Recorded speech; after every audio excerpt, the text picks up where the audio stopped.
আমি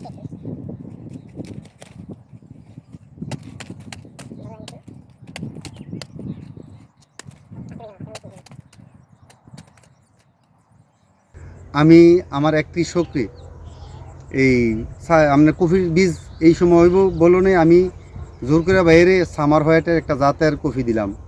ওই কফিটা সারা মাঠের ভিতরে আলহামদুলিল্লাহ সবচেয়ে ফার্স্ট হয়েছে।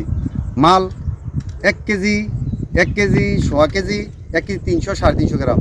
আর মাল এত গরমের ভিতরে অনেক সুন্দর। আর এই বীজটি যে একটা নাই, এর পুরো মাল একদম টাইট, একবারে টাইট, আর একবারে দুধ দফে সাদা, দুধের মতো পরিষ্কার। আলহামদুলিল্লাহ কৃষক বলতেছে যে ভাই আলহামদুলিল্লাহ যেই বীজ দিচ্ছেন এই বীজ আমি আলহামদুলিল্লাহ, আর এরিয়া দিয়ে যত কৃষক আছে সবাই আলোকিত হয়ে গেছে যে ভাই আমার সামনে এই বীজ দিবেন।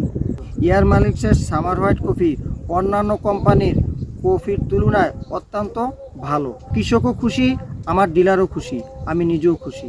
আশা করি এই ফুলকপি নিয়ে যদি বাংলাদেশের যে কোনো জমিতে যে কোনো অবস্থায় আবহাওয়ার প্রতিকূল এবং অনুকূল দুই আবহাওয়ার জন্যেই সামার হোয়াইট ফুলকপি প্রযোজ্য।